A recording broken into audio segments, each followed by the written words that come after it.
তাহলে এটা তো মেনে নিতেই হবে যে কোরআনে যা আছে সব সত্য, তাই তো? আল্লাহ পাক কি মিথ্যা বলতে পারেন? নাউযুবিল্লাহ।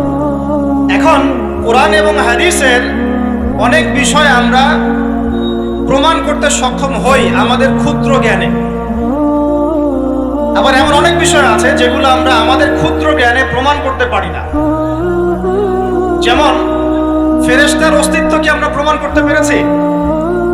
আপনি কি ল্যাবে প্রমাণ করতে পারবেন? জিন জাতির অস্তিত্ব আমরা কি চোখে দেখে প্রমাণ করতে পারবো? কবরে আযাব দেওয়া হয়, আপনি কি এটা দেখে প্রমাণ করতে পারবেন? রূহ বা আত্মা বলে কিছু আছে আমাদের দেহের মধ্যে, এটা কি আপনি প্রমাণ করতে পেরেছেন? অনেক সময় মুমিন ব্যক্তি স্বপ্ন দেখে এবং স্বপ্নগুলো সত্য হয়, হয় কি না? এবং হাদিসে এসেছে শেষ জামানায় মুমিন ব্যক্তির স্বপ্ন কিন্তু সত্য হবে বেশি বেশি। তো এখন এই যে এমন কিছু বিষয় যেগুলো আমরা বাহ্যিক জ্ঞান দিয়ে প্রমাণ করতে পারছি না, কিন্তু আল্লাহ রাব্বুল আলামিন বলেছেন এগুলো সত্য। আমরা চোখ বন্ধ করে বিশ্বাস করি কিনা? বিশ্বাস করেন কিনা? জান্নাত দেখেছেন? জাহান্নাম দেখেছেন? না দেখে বিশ্বাস করি কিনা? ইমানের কয়টা পিলার বলেন তো দেখে ভাই? কয়টা? ছয়টা। কয়টা? আল্লাহ বিশ্বাস, ফেরেশতাগণে বিশ্বাস, নবী রাসূলগণে বিশ্বাস, আসমানি কিতাব সমূহে বিশ্বাস, পরকালের জীবনে বিশ্বাস, তাকদীর বা ভাগ্যের ভালো মন্দে বিশ্বাস। এই ছয়টার মধ্যে শুধু কোরআন এবং মুহাম্মদ সাল্লাল্লাহু আলাইহি ওয়াসাল্লামকে বাদ দিয়ে আপনি কোনোটাই দেখেন না। দেখেছেন? আল্লাহকে দেখেছেন? ফেরেশতা মণ্ডলী, আগের আসমানি কিতাবগুলো, মুহাম্মদ সাল্লাল্লাহু আলাইহি ওয়াসাল্লামকে সাহাবীরা দেখেছেন, আপনি কি দেখেছেন? আগের নবী রাসূলদেরকে দেখেছেন? পরকালের জীবন দেখেছেন? তাকদীর বা ভাগ্যের ভালো মন্দ দেখেছেন? এই যে না দেখে যে আমরা বিশ্বাস করছি, এটার নাম হচ্ছে গায়েবে বিশ্বাস। কিসে বিশ্বাস? এটাই আল্লাহ পাক বলছেন আলিফ লাম মিম যালিকাল কিতাব লা রাইবা ফিহি। আলিফ লাম মিম এটা এমন একটা কিতাব যেই কিতাব নিয়ে কোনো সন্দেহ সংশয় নাই। হুদাল লিল মুত্তাকিন, এই কিতাব মুত্তাকিদেরকে পথ দেখাবে। কারা মুত্তাকি? আল্লাযীনা ইউমিনুনা বিল গায়বি, যারা এই অদৃশ্যে বিশ্বাস করে। বলেন সুবহানাল্লাহ। আল্লাহ পাকের আদেশ পালন করার নিমিত্তে, তার ইবাদত করার নিমিত্তে আমরা আল্লাহ পাকের এই আদেশগুলোকে না দেখেই বিশ্বাস করি। এখন কিছু মানুষ বলতে পারে তাহলে এগুলোর বৈজ্ঞানিক ব্যাখ্যা কি? উত্তর হচ্ছে এই যে কোরআন এবং হাদিসের সবকিছুকে বৈজ্ঞানিক ব্যাখ্যার মানদণ্ডে উত্তীর্ণ হয়ে আসতে হবে জরুরি না এটা। কারণ বিজ্ঞানের অনুসিদ্ধান্তগুলো সময়ে সময়ে বদলে যায়। আল্লাহ রাব্বুল আলামিনের বিধান কখনো বদলাবে না ইনশাআল্লাহ। কথা কি বুঝতে পারছেন? আর আল্লাহ রাব্বুল আলামিন আমাদেরকে অসীম জ্ঞান দিয়ে সৃষ্টি করেন নাই, ক্ষুদ্র জ্ঞান দিয়ে সৃষ্টি করেছেন। আমরা আমাদের ক্ষুদ্র জ্ঞানে এতটুকু প্রমাণ করতে পারবো না। ভালো করে বোঝেন, আমরা আমাদের ক্ষুদ্র জ্ঞানে এতটুকু প্রমাণ করতে পারবো না যে আগামীকাল আপনার সাথে কি ঘটবে। বলতে পারবেন? কেউ পারবে? যে মানুষ তার সাথে আগামীকাল কি ঘটবে সেটাই বলতে পারছে না, সেই মানুষ কি আল্লাহ রাব্বুল আলামিনের এই মহাবিশ্বের অসীম জ্ঞানের অতল তলে ডুব দিতে পারবে? আমি বলছিলাম ইমানের 6 পিলার কি আপনি চোখে দেখেছেন? তারপরে বিশ্বাস করি কিনা ভাই? আচ্ছা, এখন আমরা এই জায়গায় ছিলাম যে আল্লাহ পাকের জ্ঞানটা অসীম। আল্লাহ পাকের জ্ঞান কি ভাই? আমি অসীমের একটা উদাহরণ দিয়ে বোঝাচ্ছি। মনে করেন এখানে আমরা যারা উপস্থিত আছি আমরা সবাই জান্নাতে চলে গেলাম, মনে করেন, আল্লাহ কবুল করুন। জান্নাতে যাওয়ার পরে কি সময় শেষ হয়ে যাবে? সময় আরো চলতে থাকবে। আচ্ছা, জান্নাতে যাওয়ার পরে 1 কোটি, 2 কোটি, 5 কোটি, 10 কোটি, 100 কোটি বছর পর এই জান্নাতীরা কি করবে, কি খাবে, কোথায় ঘুরবে, কোথায় ফিরবে, আল্লাহ রাব্বুল আলামিন এখনই সেটা জানেন না।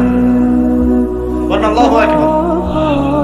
আল্লাহকে চিনি একটু, আল্লাহ পাক এখনই সেটা জানেন, এই মুহূর্তে জানেন। যদি এখানে কোনো ভাই থাকেন, ফর এক্সাম্পল অমুক ভাইয়ের নাম আব্দুল্লাহ, এই ভাই মনে করেন জান্নাতে যাবেন ইনশাআল্লাহ, কথার কথা বলছি, কথার কথা। এখন তিনি জান্নাতে যাওয়ার 100 কোটি বছর পরে কোন হুরের সাথে কোথায় ঘুরে বেড়াবেন আল্লাহ পাক এখনই তা জানেন। আল্লাহ পাককে চিনতে শিখুন। আবার আমাদের মধ্যে আল্লাহ না করুক কেউ যদি জাহান্নামে যায়, সে ব্যক্তি জাহান্নামে যাওয়ার কোটি কোটি বছর পর কি আযাব ভোগ করবে আল্লাহ পাক এখনই এই মুহূর্তে সেটা জানেন, এবং আগেও জানতেন। আল্লাহ পাকের কোনো শুরু নাই, আল্লাহ পাকের কোনো শেষ নাই, আল্লাহ পাকের কোনো শুরু নাই, আল্লাহ পাকের কোনো শেষ নাই। এমন নয় যে আল্লাহ পাক আমাদেরকে সৃষ্টি করে সৃষ্টিকর্তা হয়েছেন, রিজিক দাতা হয়েছেন, পালন কর্তা হয়েছেন, এমন নয়। সৃষ্টি করার আগে থেকেই আল্লাহ পাক সৃষ্টিকর্তা, পালন কর্তা, রিজিক দাতা সবকিছুই ছিলেন। বলেন আল্লাহু আকবার। আল্লাহ পাক একজন, তার কোনো শরীক নাই। আল্লাহ রাব্বুল আলামিনের জ্ঞান অসীম। এটার উদাহরণ হাদিসে দেয়া হয়েছে এভাবে যে মুসা এবং খিদির আলাইহিস সালাম নৌকায় সফর করছেন, একটা পাখি এসে নদী থেকে এক ফোঁটা পানি খেয়ে চলে গেল।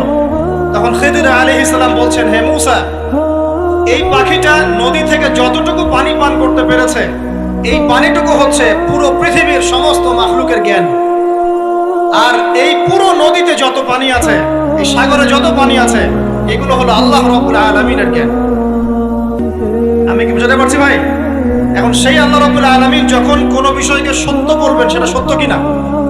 আল্লাহ পাক এখন বলছেন, আমি জিন আর মানব জাতিকে শুধু আমার ইবাদত করার জন্য সৃষ্টি করেছি। তার মানে জিন সত্য কিনা? আচ্ছা, একটু বলে দেই, মানুষের মধ্যে যেমন ভালো মন্দ আছে, জিন জাতির মধ্যেও কি আছে? ভালো মন্দ আছে। দুষ্ট জিন মানুষের ক্ষতি করার চেষ্টা করে। কি করে ভাই? এবং দিন দিন কিন্তু এর প্রভাবটা বাড়ছে। তো এখান থেকে বাঁচার জন্য কিছু প্রোটেকশন আগে বলে দেই, তারপর সামনে যাই। প্রত্যেক দিন সকালে এবং সন্ধ্যায় 3 বার করে সূরা ইখলাস পড়বেন। কুল হুয়াল্লাহু আহাদ, আল্লাহুস সামাদ, লাম ইয়ালিদ ওয়া লাম ইউলাদ ওয়া লাম ইয়াকুল লাহু কুফুয়ান আহাদ। সকালে সন্ধ্যায় কয়বার? 3 বার। আর 3 বার পড়বেন সূরা ফালাক, কুল আউযু বিরাব্বিল ফালাক, এই সূরা। আর 3 বার পড়বেন সূরা নাস, কুল আউযু বিরাব্বিন নাস। এটা প্রত্যেক ফরজ নামাজের পর একবার করে পড়বেন আয়াতুল কুরসি। আয়াতুল কুরসি কোন সূরা আছে? কত নাম্বার আয়াত? মাশাআল্লাহ, 255। আল্লাহু লা ইলাহা ইল্লা হুয়াল হাইয়ুল কাইয়্যুম, এখান থেকে শেষ করুন। আর কি করবেন? রাতের বেলা ঘুমানোর সময় পড়বেন সূরাতুল বাকারা, এর শেষের 2টা বা 3টা আয়াত। লিল্লাহি মা ফিস সামাওয়াতি ওয়া মা ফিল আরদ, এখান থেকে ফানসুরনা আলাল কওমিল কাফিরিন পর্যন্ত।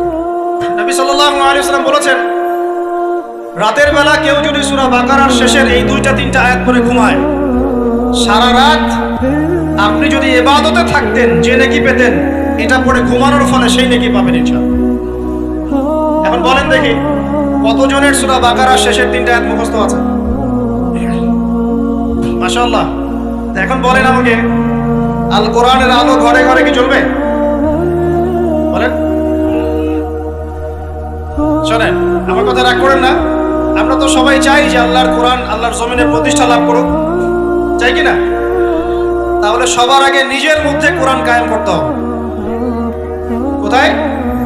আগে নিজের উপর কোরআন কায়েম করুন, নিজের উপর সুন্নাহ কায়েম করুন, নিজের উপর দিন কায়েম করুন। ইনশাআল্লাহ দিন ঘরে ঘরে পৌঁছে যাবে। প্রত্যেক ঘরের মানুষ এই নিয়াত করতে পারি কি ইনশাআল্লাহ যে আমরা সবাই কোরআন পড়া শিখবো ইনশাআল্লাহ? কোরআনের বাছাই করা কিছু আয়াত অন্তত মুখস্থ করবো ইনশাআল্লাহ। পুরা কোরআন তোমাদেরকে মুখস্থ করতে বলছি না, হয়তো অনেকে পারবে না, যারা পেরেছে তারা সৌভাগ্যবান, আলহামদুলিল্লাহ। কমপক্ষে সূরা বাকারার শেষের 3টা আয়াত পারবো না ভাই?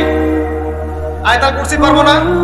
সূরা ফালাক, সূরা নাস, সূরা ইখলাস, সূরা কাফিরুন, সূরা হাশরের শেষের 3টা আয়াত, সূরা কাহাফ এর প্রথম 10 শেষ 10 আয়াত, সূরা কাহাফ প্রথম 10 শেষ 10 আয়াত, সূরা সাফফাত এর প্রথম 10 আয়াত, সূরা আর রহমান, সূরা ইয়াসিন, সূরা মুলক। এই যে কমন জিনিসগুলো, এগুলো মুখস্থ করতে পারবো না ভাই ইনশাআল্লাহ? আল্লাহ পাক সবাইকে তৌফিক দান করুন, বলি আমিন।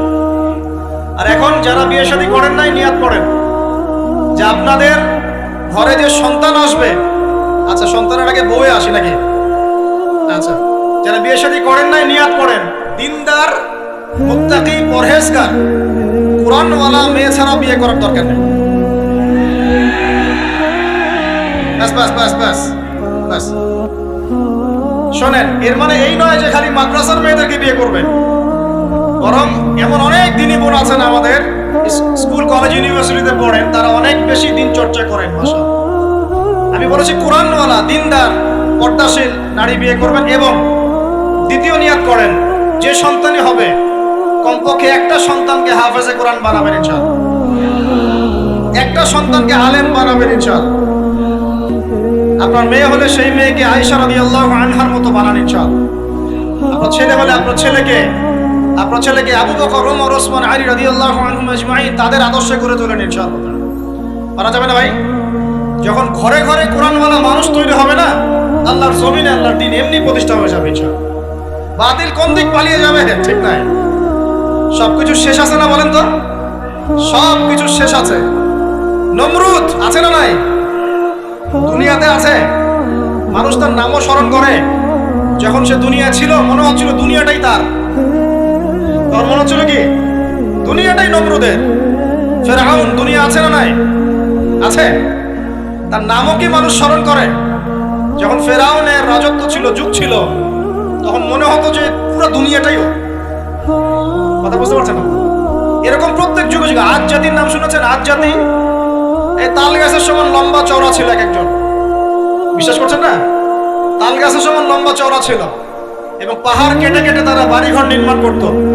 তাদের কাছে আল্লাহ পাক নবী হিসেবে পাঠিয়েছিলেন হুদ আলাইহিস সালামকে। কোন নবী? সূরা হুদ পড়ে দেখবেন। আপনি যদি কবিতা, সাহিত্য, ছন্দ এগুলো পছন্দ করেন তাহলে সূরা হুদ আপনার জন্য। সুবহানাল্লাহ।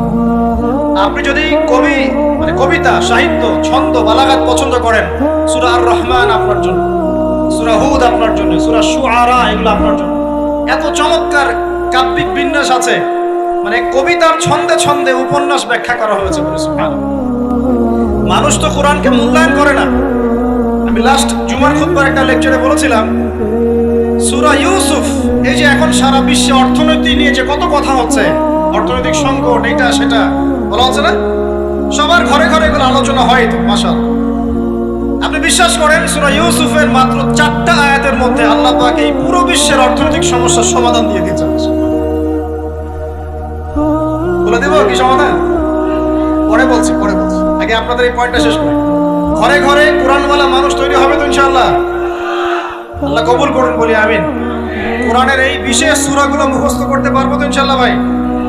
এগুলো নিয়মিত চর্চা করলে আপনাকে দুষ্ট জিন, জাদু, বদনজর এগুলো গ্রাস করবে না ইনশাআল্লাহ। আরেকটা বইয়ের নাম বলে দেই, বই কিনবেন। আমি যে প্রত্যেকটা লেকচারে একটা একটা করে 2টা করে বইয়ের নাম বলি, বইগুলো কিনবেন আল্লাহর রাস্তায়। আজকে শুধু একটা বইয়ের নাম বলবো না, আজকে আমি এমন একজন রাইটারের নাম বলে দিব যে রাইটারের সবগুলো বই বাসায় কিনবেন আপনারা ইনশাআল্লাহ। যদি আপনি এই রাইটারের, এই আলেমের সবগুলো বই বাসায় রাখতে পারেন এবং চর্চা করতে পারেন, ইনশাআল্লাহ আপনি সিরাতুল মুস্তাকিমেই থাকবেন ইনশাআল্লাহ। আমি আপনার জিম্মেদার হচ্ছি ইনশাআল্লাহ। যদি আপনি পথভ্রষ্ট না হয়ে যান, এই বইগুলোতে এত চমৎকার করে গাইডলাইন দেয়া আছে, আপনি ইনশাআল্লাহ সঠিক পথেই থাকবেন। নামটা বলে দেব, সবার প্রিয় আলেম, পুরো বিশ্বের, শুধু বাংলাদেশের নয়, অন্যতম একজন প্রিয় আলেম, বিদগ্ধ আলেমে দ্বীন আল্লামা মুফতি তাকি উসমানী দামাত বারাকাত। নাম শুনেছেন? এই নামটা শুনেছেন? আচ্ছা, তার অনেক বই আছে, প্রায় 200, 300, 400। সবগুলা বই বাসায় কিনবেন ইনশাআল্লাহ। ইবাদত নিয়ে বই আছে, মুআমালাত নিয়ে বই আছে, তাসাউফ নিয়ে বই আছে, জিকির নিয়ে বই আছে, অর্থনীতি নিয়ে বই আছে, ওয়ার্ল্ড অ্যাফেয়ার্স নিয়ে বই আছে, প্রতিটা সাবজেক্ট ধরে ধরে বই আছে। কোথায় পাবেন? এই তো অনলাইনে অনেক বুকশপ আছে না, এগুলোতে পাবেন। বাংলা বাজারে ঢাকায় পাবেন। এগুলো অনুবাদ হয়ে গেছে আলহামদুলিল্লাহ। এবং বাংলাদেশে অনেক স্টুডেন্ট আছে তার হাতে গড়া। তাদের ইলম, তাদের আমল, তাদের আখলাক দেখলে পরকালকে চেনা যায় মাশাআল্লাহ। বই কিনতে পারবেন তো একটু ইনশাআল্লাহ? আরে ভাই, ইউনিভার্সিটির ক্যান্টিনে বসলেই তো 100 টাকা শেষ হয় আপনার। আর ক্যান্টিনে যদি বোরখাওয়ালা কাউকে নিয়ে বসেন তাহলে তো শেষ। এখন সহি প্রেম করে মানুষ। এক ভাই প্রশ্ন করেছে সেদিন, কালকেই, যে সে দিনের পথে ফিরে এসেছে কিন্তু তার গার্লফ্রেন্ডকে বলতে পারে না।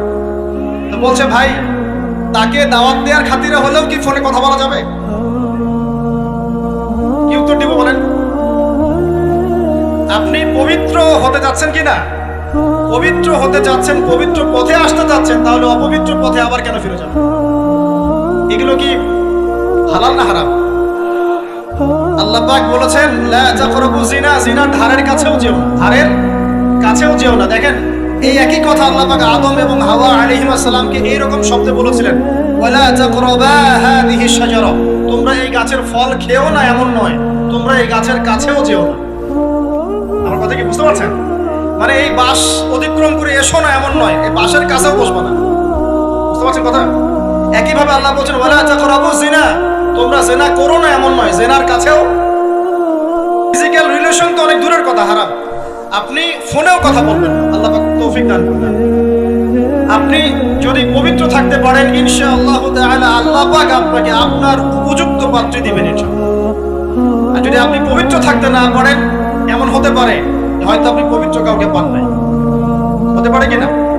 আচ্ছা প্রিয় ভাইরা, বইটা কিনবেন, বইটার নাম, দোয়ার বইটার নাম হলো হিসনুল মুসলিম। কি নাম?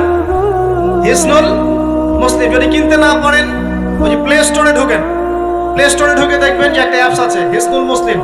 এখানে যতগুলো দোয়া আছে সবগুলো দোয়া আগামী 1 বছরের মধ্যে মুখস্থ করবেন। রাজি আছেন কিনা? আর এখানে সকাল সন্ধ্যায় পড়ার জন্য কিছু দোয়া আছে, সকাল সন্ধ্যায় পড়ার। এই দোয়াগুলো আল্লাহর ওয়াস্তে মুখস্থ করুন, পারবেন ইনশাআল্লাহ? আল্লাহ তৌফিক দান করুন, আমিন। আর একটা আমল বলে দিব, তারপর সামনে যাব। সেটা হলো 5 ওয়াক্ত নামাজ তো পড়েন মাশাআল্লাহ, নাকি? কারা কারা নামাজ 5 ওয়াক্ত পড়েন হাত তোলেন দেখি। আলহামদুলিল্লাহ, মাশাআল্লাহ, হাত নামান। আর যারা নামাজ পড়েন না তাদেরকে আমি একটা হাদিস শোনাবো, একটা হাদিস শুনবেন। নবী সাল্লাল্লাহু আলাইহি ওয়াসাল্লাম বলেছেন, قال النبي صلى الله عليه وسلم بين العبد وبين الكفر والشرك ترك الصلاة। আল্লাহ পাকের বান্দা আর একজন কাফের মুশরিকের মধ্যে পার্থক্যই হচ্ছে নামাজ। আল্লাহ পাকের বান্দা মানে মুমিন মুসলিম এবং একজন কাফের মুশরিকের মধ্যে পার্থক্য কি? মান তারাকা সালাতান মুতাআম্মিদান ফাকাদ বারিয়াত মিন যিম্মাতিল্লাহ। কেউ যদি ইচ্ছাকৃতভাবে তার উপর ফরজ নামাজকে ছেড়ে দেয়, সে যেন আল্লাহ পাকের জিম্মেদারি থেকে মুক্ত হয়ে গেল। অন্য হাদিসে আছে মান তারাকা সালাতান মুতাআম্মিদান ফাকাদ কাফার। কেউ যদি ইচ্ছা করে নামাজ ছেড়ে দেয়, সে ব্যক্তি কুফরি করবে বলে নামাজ। আমরা কি কুফরি করতে চাই নাকি ভাই? নামাজের কথা বলেছি, 5 ওয়াক্ত নামাজ কারা কারা পড়েন না হাত তোলেন এবার। আচ্ছা লজ্জার কিছু নাই, এখন আমার সাথে তওবা করেন, আমার সাথে তওবা করেন, বলেন আস্তাগফিরুল্লাহ আল্লাযী লা ইলাহা ইল্লা হুয়াল হাইয়ুল কাইয়্যুম ওয়া আতুবু ইলাইহি। আল্লাহর কাছে সাক্ষী রেখে বলেন, আল্লাহ আমি জীবনে যত রাকাত নামাজ ছেড়ে দিয়েছি এর জন্য আমাকে মাফ করুন। ইনশাআল্লাহ আগামী জীবনে আমি বিনা ওজরে 1 ওয়াক্ত নামাজও বাদ দিব না ইনশাআল্লাহ। রাজি আছেন ইনশাআল্লাহ? বাস এই একটা নসিহত যদি আজকে আপনারা আমল করতে পারেন, ইনশাআল্লাহ আজকের মাহফিল সফল করা যাবে। আর বই কিনতে বললাম 1 নাম্বার কোন বই বলেন? হিসনুল। আর কোন আলেমের নাম বলেছে? আল্লামা, জুড়ে বলেন। তার অনেকগুলো বই আছে, কেনার চেষ্টা করবেন তো ইনশাআল্লাহ। আল্লাহ পাক তৌফিক এনায়েত করুন, বলি আমিন। তাহলে আমরা সূরা যারিয়াতের 56 নম্বর আয়াতে কি শিখেছি ভাই? আল্লাহ রাব্বুল আলামিন আমাদেরকে সৃষ্টি করেছেন কেন? তার ইবাদত করার জন্য আছে। এখন আমাকে বলেন যে আল্লাহ পাকের ইবাদত করার জন্য আল্লাহ পাক এই দুনিয়াতে আমাদেরকে কত বছর সময় দিয়েছেন বলেন দেখি। সর্বোচ্চ কত হবে? সর্বোচ্চ 60, 70, 100 হতে পারে। এই তো। আমরা কি চিরস্থায়ী থাকবো এখানে না চলে যাব? আচ্ছা, দুনিয়ার জীবনটা তাহলে কি? আল্লাহ পাক বলছেন আল্লাযী খালাকাল মাউতা ওয়াল হায়াতা লিয়াবলুয়াকুম আইয়ুকুম আহসানু আমালা। আল্লাহ পাক জীবন মৃত্যু সৃষ্টি করেছেন কেন? আল্লাহ পাক পরীক্ষা করার জন্য যে এই দুনিয়ার জীবনে আমলে কে শ্রেষ্ঠ, আমলে কে শ্রেষ্ঠ। দুনিয়ার জীবনে আসার উদ্দেশ্য পেয়েছি আল্লাহর ইবাদত করা, এখন পেলাম আল্লাহ জীবন মৃত্যু কেন সৃষ্টি করেছেন? আমলে পরীক্ষা করার জন্য যে কে শ্রেষ্ঠ হচ্ছে। আমাদের উদ্দেশ্য কি? আমাদের উদ্দেশ্য হচ্ছে পুলসিরাত পার হয়ে জান্নাতে যাওয়া। উদ্দেশ্য কি? পুলসিরাত পার হয়ে জান্নাতে যাওয়া। সূরা আলে ইমরানের 185 নম্বর আয়াতে আল্লাহ পাক বলেছেন কুল্লু নাফসিন যায়িকাতুল মাউত, প্রত্যেকটা নফস মৃত্যুর স্বাদ গ্রহণ করবে। এরপর কিয়ামতের মাঠে তাদের আজর তাদেরকে পূর্ণ মাত্রায় বুঝিয়ে দেওয়া হবে। আল্লাহ পাক বলেন ফামান যুহজিহা আনিন নারি ওয়া উদখিলাল জান্নাতা ফাকাদ ফাজ। ওই দিন যে ব্যক্তিকে জাহান্নাম থেকে বাঁচানো হবে এবং জান্নাতে প্রবেশ করানো হবে সেই ব্যক্তি হচ্ছে সফল। কথা ঠিক কি না? তাহলে উদ্দেশ্য পেলাম তো, আমাদের গন্তব্য পেলাম তো। আমাদের গন্তব্য কি তাহলে? জান্নাত। এখন এই দুনিয়ার জীবনে আমরা সর্বোচ্চ হয়তো 100 বছর বাঁচবো, আল্লাহ ভালো জানেন, তাই তো? এই দুনিয়ার জীবনের এই হায়াতের সবচেয়ে ইম্পর্টেন্ট টাইমটা কোনটা বলেন? সবচেয়ে ইম্পর্টেন্ট টাইম কোনটা? যৌবন কিনা? যৌবন কাকে বলে? যৌবন কাকে বলে? কত বছর থেকে কত বছর পর্যন্ত? 20 থেকে 40, বা 15 থেকে 40, বা 20 থেকে 50, এই তো? আচ্ছা, এই বয়সের মধ্যে কারা কারা আছেন? হাত তোলেন। মাশাআল্লাহ, সবাই তো দেখে এই বয়সে হাত তোলেন। এখন এই বয়স সম্পর্কে আগে দুইটা হাদিস শোনেন, আমার দিকে তাকান, তারপরে আমি বলছি অবস্থা কি, করণীয় কি। আমি বলেছি যুবকদেরকে কিছু নসিহত করবো আজকে, নিয়াত করেছি, ঠিক আছে ভাই? আচ্ছা, যুবকদের সম্পর্কে প্রথম হাদিস, রাসূল সাল্লাল্লাহু আলাইহি ওয়াসাল্লাম বলেছেন, কিয়ামতের মাঠে মানুষ যখন উঠবে, আমরা উঠবো কিনা? আচ্ছা, নাকি উঠবো না? যারা আগুনে পুড়ে গেছে তারা উঠবে কিনা? যারা পানিতে ডুবে গেছে, যাদের লাশও খুঁজে পাওয়া যায় নাই, উঠবে কিনা? উঠবে। আচ্ছা, যখন মানুষ উঠবে তখন তাকে 5টা প্রশ্ন করা হবে। কয়টা ভাই? এই 5টা প্রশ্নের আগে সে তার পা সামনেও ফেলতে পারবে না, পিছনেও ফেলতে পারবে না। আমরা কি একটু চিন্তা করতে পারছি কত ভয়ঙ্কর হবে বিষয়টা? এই সামান্য গরমে আমাদের অবস্থা খারাপ, সূর্য সেদিন সামনে নিচে, আর মানুষ উঠে দাঁড়িয়ে আছে, তাদেরকে 5টা প্রশ্ন করা হবে। যতক্ষণ পর্যন্ত প্রশ্নের উত্তর দিতে পারছে না, সামনেও যেতে পারবে না, পিছনেও আসতে পারবে না, পা নড়াতে পারবে না। 1, তোমার পুরো জীবনটা তুমি কোন কাজে ব্যয় করেছো? তোর কি রেডি আছে আমাদের কাছে? আমরা কি বলতে পারবো, হে আল্লাহ, আমরা আমাদের পুরো জীবন তোমার ইবাদত করে কাটিয়েছি? 2, তোমার যৌবন স্পেশালি তুমি কোন কাজে ব্যয় করেছো?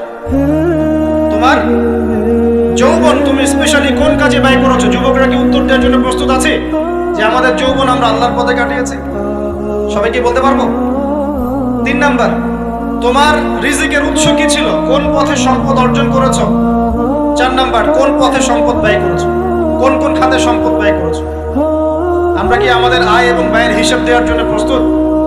5, তোমাকে আমি যে জ্ঞান দিয়েছিলাম সেই জ্ঞান অনুযায়ী আমল করেছো কিনা?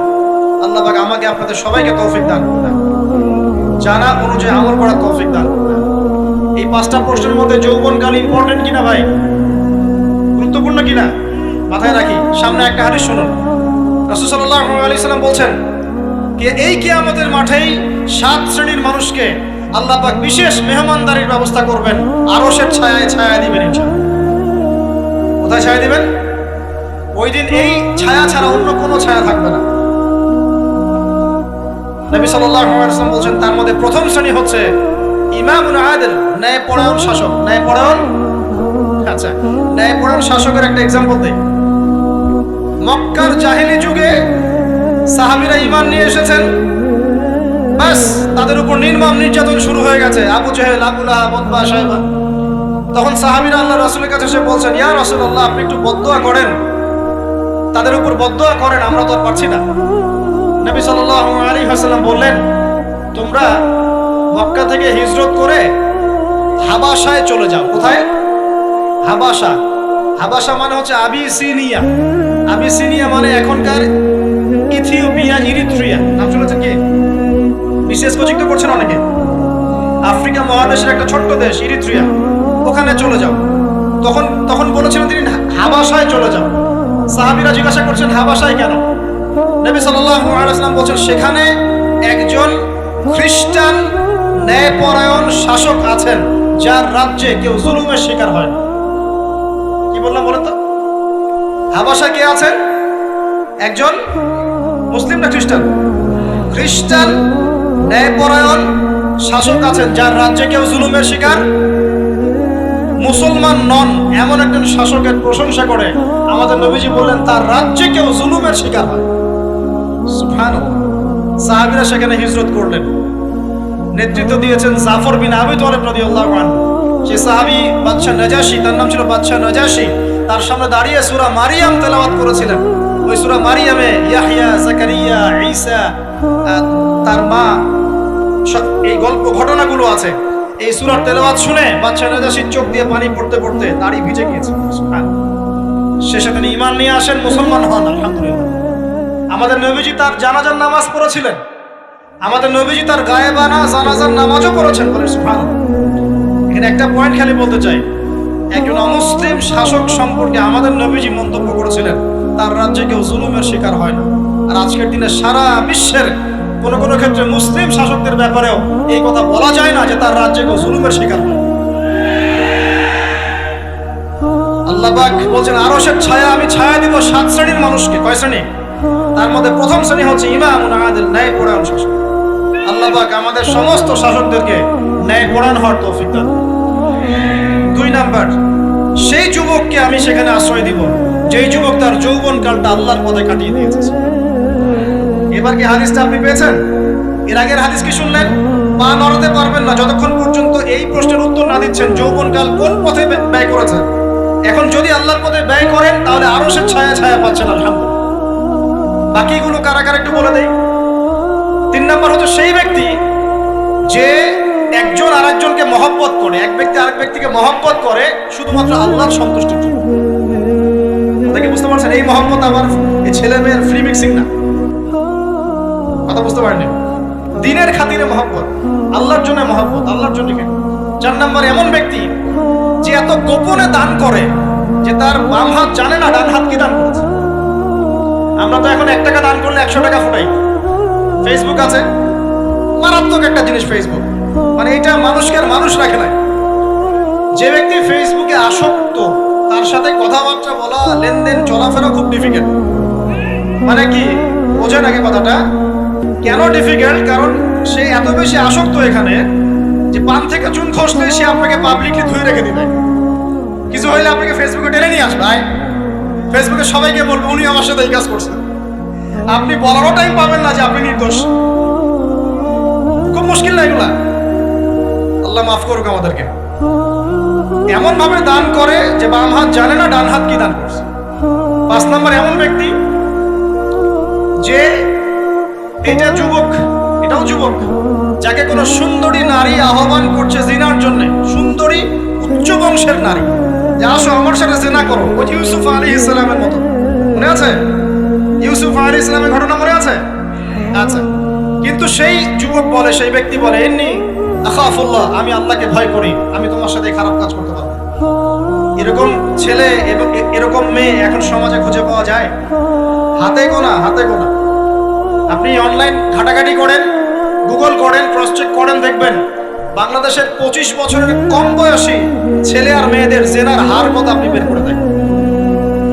25 বছরের কম যে যুব সমাজ আমাদের সামনে আছে তাদের মধ্যে কত % যুবক এখন পর্যন্ত ফিজিক্যাল সম্পর্ক করেনি কারোর সাথে, আপনি খুঁজে বের করতে পারেন।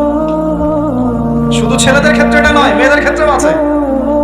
এই যে অনার্স লাইফ পার করার আগেই বহু মেয়ে সতীত্ব নষ্ট করে ফেলছে, বহু ছেলে সতীত্ব নষ্ট করে ফেলছে।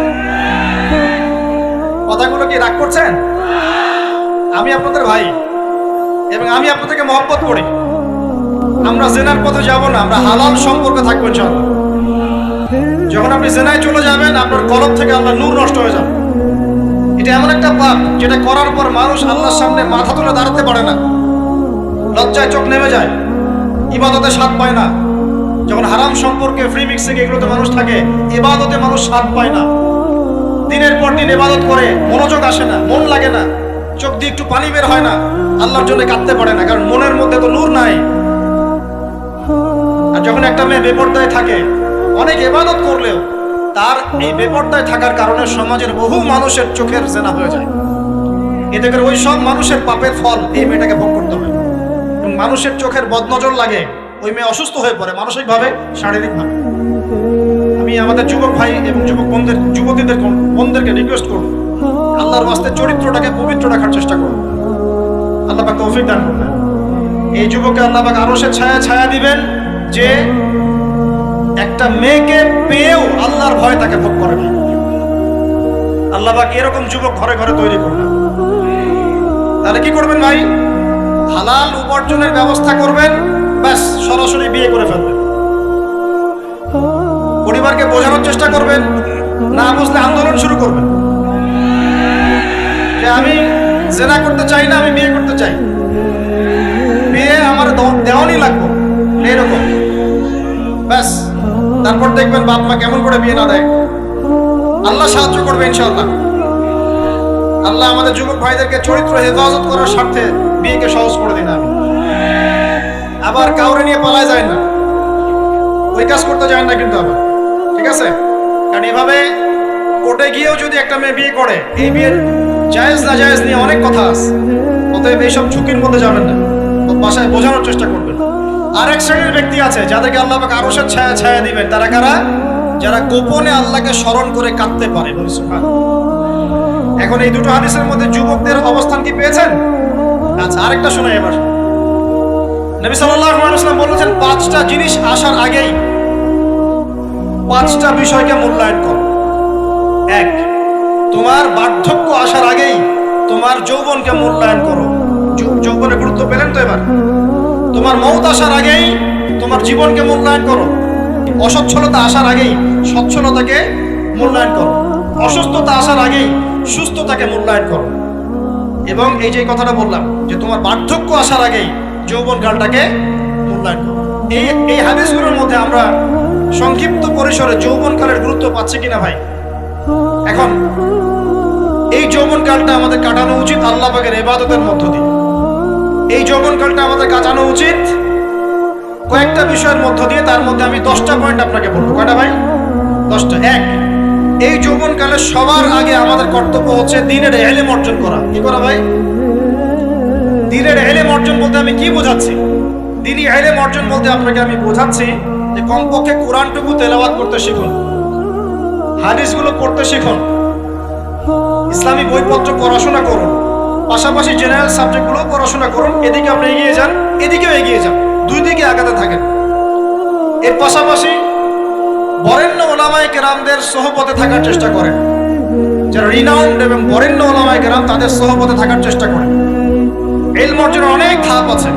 শুরু করেন কোরআন তেলাওয়াত দিয়ে, তারপরে আস্তে আস্তে হাদিসে যান, কোরআনের তাফসীরে যান, ইতিহাস পড়েন, ইসলামের ইতিহাস পড়েন, ইসলামিক অর্থনীতি পড়েন, রাসূলের জীবনী সিরাত পড়ে দেখেন, ইসলামিক ফিকহের বইগুলো পড়ে দেখেন। আস্তে আস্তে গ্র্যাজুয়ালি আপনি সামনে যাবেন। এই সিলেবাসটা আপনি কোত্থেকে পাবেন? এই সিলেবাসটা দেখবেন প্রত্যেক জেলায় জেলায় বরেণ্য কওমি ওলামায়ে কেরাম আছেন না, তাদের সাথে পরামর্শ করবেন, আপনাকে সুন্দর সিলেবাস করে দিবে ইনশাআল্লাহ। এইভাবে আপনি পড়াশোনা করবেন এবং ওস্তাদের সাথে থেকে পড়াশোনা করবেন। একা একা সবকিছু করা যায়? একা একা সবকিছু করা যায় না। একটা সিলসিলা লাগে, একটা ওস্তাদের সোহবত লাগে, নাকি? একা একা কি কোরআন সুন্নাহ সব বুঝে ফেলতে পারবেন আপনি? তাই মনে হয়? কখনোই না। অতএব বরেণ্য আলেমদের সোহবত লাগবে, আবার আপনার চেষ্টা হবে। আল্লাহ পাক তৌফিক দান করুন। এই যৌবনকালের প্রথম কাজ কি ভাই?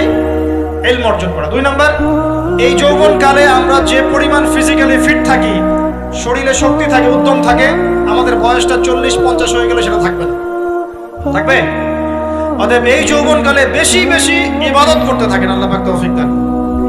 এই যৌবনকালে 5 ওয়াক্ত নামাজ তো পড়বেনই, এর পাশাপাশি নফল নামাজগুলো পড়ার চেষ্টা করুন। এর পাশাপাশি আপনি চেষ্টা করবেন তাহাজ্জুদের ওয়াক্তে একটু নামাজ পড়ার জন্য, কমপক্ষে 2 রাকাত, কমপক্ষে 2 রাকাত, অ্যাটলিস্ট 2 রাকাত নামাজ তাহাজ্জুদের সময় পড়ার চেষ্টা করি। আল্লাহ আমাকে তৌফিক দেখ, আপনাদের সবাইকে তৌফিক দান।